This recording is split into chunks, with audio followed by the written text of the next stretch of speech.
Et salut à toutes et à tous, ici Max Estrade, votre coach pour cette nouvelle compétition qui est l'UDL. J'espère que vous allez bien. On se retrouve aujourd'hui pour la game de Week 4 face à Shop, importantissime au classement. Nous sommes actuellement deuxième ex-aequo avec ce même Shop. Donc très important ici de remporter la victoire, surtout qu'on a des match-ups encore moins faciles qui nous attendent derrière.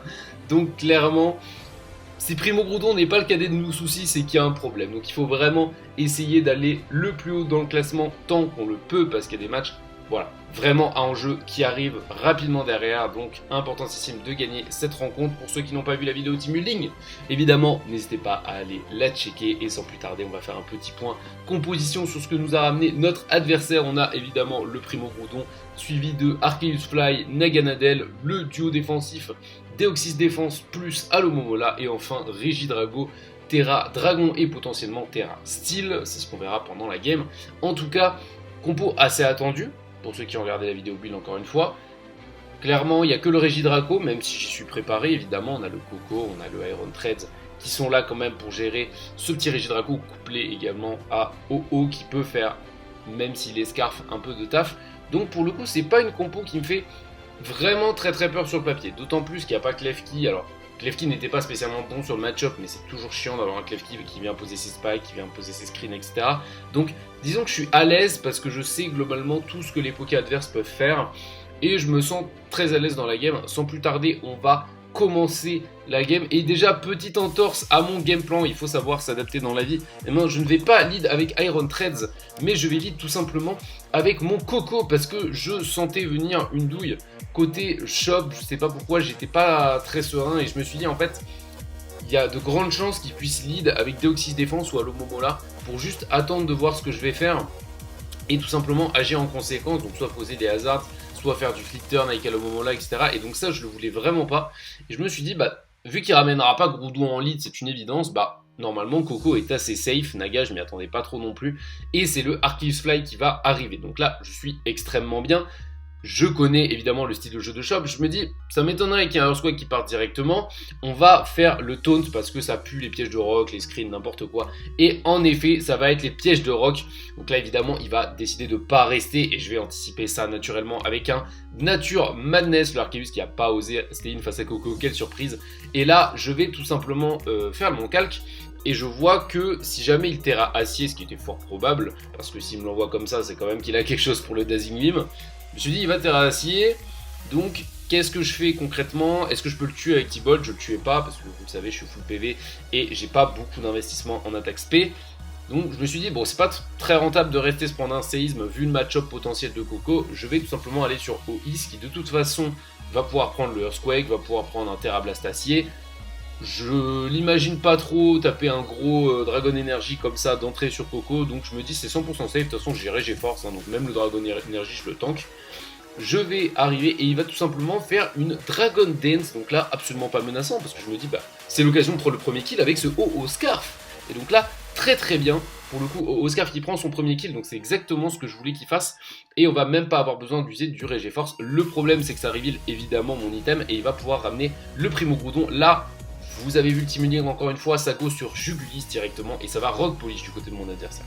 Alors là, faut savoir, encore une fois, je suis serein parce que je me dis c'est parfait, il m'a même pas tapé sur le switch in, je vais faire mon Terrasol et tout simplement je vais pouvoir encaisser n'importe quelle attaque qu'il va me faire, je vais pas me faire de HKO, je gagne le duel, je suis tranquille. S'il fait SD, je m'en fiche, je gagne le duel aussi, donc je suis pixel perfect. Sauf qu'il va se passer quelque chose que j'avais absolument pas anticipé, c'est que Groudon a un deuxième stab feu en dehors de Fire Punch physique, et je l'avais complètement oublié.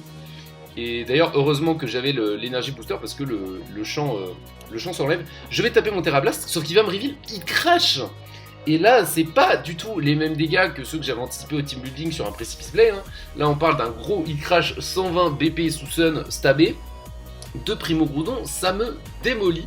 Et donc je me dis attention, parce que là, bon, évidemment je vais sacrifier mon Jugulis, hein, parce que là, clairement il ne sert plus à rien. Heureusement, j'ai quand même mis ce que je devais faire à Groudon, c'est-à-dire 64%, donc je suis très content. Je vais ramener Arceus Grass, parce que je vous avoue, j'ai eu très peur, parce que je savais qu'Arceus Grass pouvait tenir un Fire Punch, mais du coup il crash, j'avais absolument pas calculé. Et là je me dis, bon, je fais le calque, et heureusement, je vois qu'il n'y a que un roll à 6,3% de chance qu'il me tue. Donc là, je me dis vraiment, sauf si je suis maudit, ça devrait le passer. Est-ce que ça va passer? Oui, quand même, très largement, il chope même un mauvais rôle pour le coup. Et je vais tout simplement le finir avec jugement. Donc la plus grosse menace qui part en ayant tué seulement 2 Pokémon, lol, et virtuellement mon Arceus on va dire. Et là, ça va lui donner l'occasion d'aller sur son Naga. Alors là, j'ai pas trop réfléchi, je vous avoue. J'avais surtout pas envie, dans tous les cas, de me faire tuer et de lui donner un free boost en fait, parce que j'aime pas les free kills. Je déteste donner des free kills. D'autant plus que là, le lance-flamme me paraissait aussi assez gratuit éventuellement. Donc ce que je vais faire, c'est que je vais aller sur Iron Threads. Oui, alors que lance-flamme me paraissait gratuit, mais je sais que je le tank.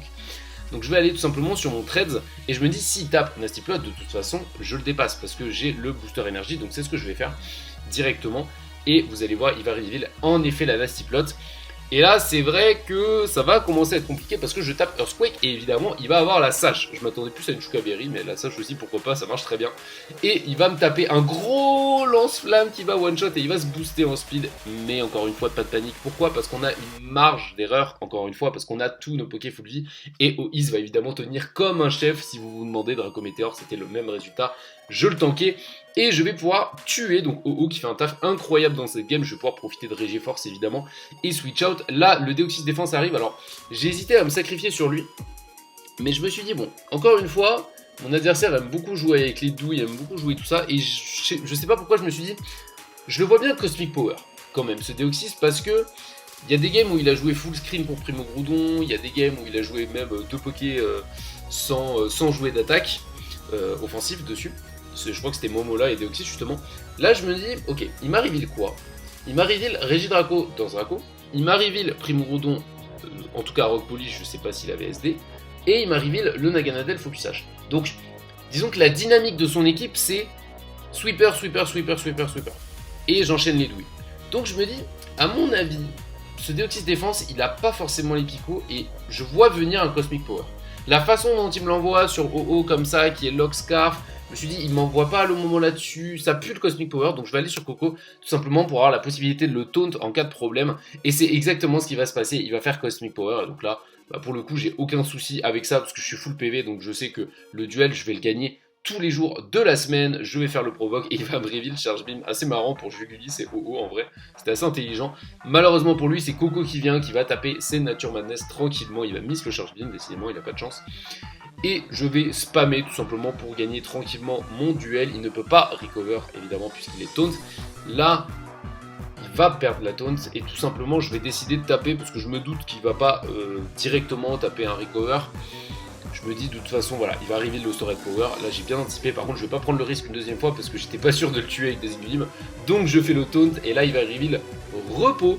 Donc là j'ai vraiment bien fait de faire le taunt et je vais tout simplement le terminer avec Kikli. Mais bon là vous le sentez venir, Coco contre le Momola et Arceus Fly.